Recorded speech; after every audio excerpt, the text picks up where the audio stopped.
O terceiro elemento fundamental do cuidado missionário no sistema de Paulo é a igreja enviadora. Em Atos 13, isso acontece de forma clara antes da sua primeira viagem missionária. Diz: havia profetas e mestres na igreja de Antioquia.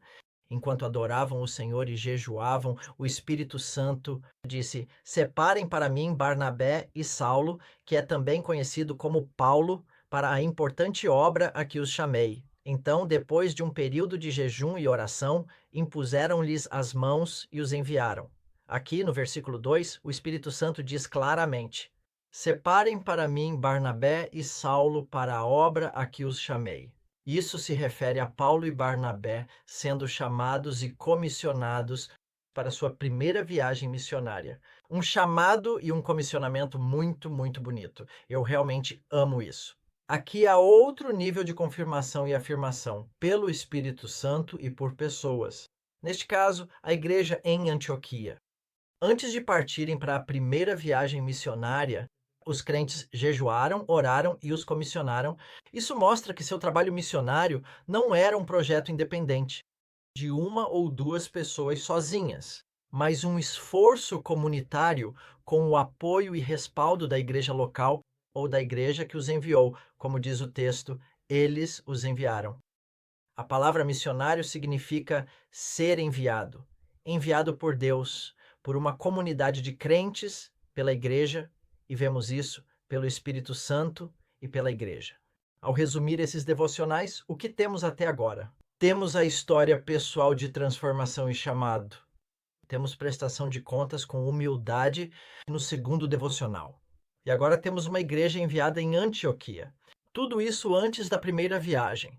Não sei quanto a você, mas tenho muitas missões com ótimo apoio da igreja enviada e outras missões com experiências muito negativas com a igreja que os invejosos. Alguns nem sequer têm uma igreja enviadora. Pessoalmente, a minha primeira igreja que me enviou quando me mudei para a China tinha uma mentalidade muito missionária, mas houve discussões no conselho de anciãos sobre nossa saída como missionários. Ninguém me falou sobre esses desacordos entre os anciãos e as discussões. Eles oraram por nós antes de irmos para a China, impuseram as mãos sobre nós, o que foi muito bonito.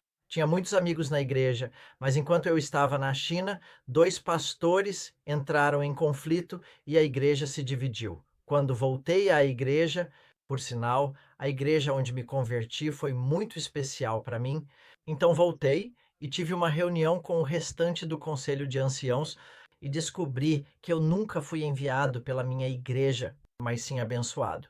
O conselho de anciãos decidiu que não queria ter nenhuma responsabilidade por nós na China, e por isso usaram a palavra abençoamos vocês, em vez de enviamos vocês. Ninguém me contou isso até 3 anos depois.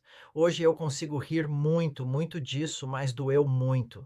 Jesus Cristo ensina em Mateus 5 sobre honestidade e integridade ao falar, dizendo que o seu sim seja sim e o seu não seja não. Não recebi isso da minha igreja local. Há uma grande diferença entre impor as mãos e despedir, e impor as mãos e apenas abençoar. Então, mais uma vez, isso foi antes de Paulo e Barnabé irem em sua primeira viagem, fazendo o trabalho missionário não como indivíduos independentes, um projeto pessoal, mas como um esforço comunitário com o apoio e o respaldo daquela igreja em Antioquia. E aqui estão os elementos de como isso funcionou. Novamente, a igreja em Antioquia. Havia uma igreja. Havia profetas e mestres naquela igreja. Eles estavam adorando o Senhor com devoção e também jejuando. O Espírito Santo falou. Eu amo o que o Espírito Santo falou. Separem para mim Barnabé e Paulo para a obra a que os chamei, a qual os chamei. Novamente é o devocional o chamado. Sua história de transformação e seu chamado. O próximo elemento, depois de jejuarem e orarem, impuseram as mãos sobre eles e os despediram. Essa igreja em Antioquia teve um papel tão importante na obra missionária de Paulo, e essa igreja faz parte do sistema de cuidado missionário de Paulo. E você tem uma igreja assim? Quais elementos dessa lista você tem? Quais estão faltando?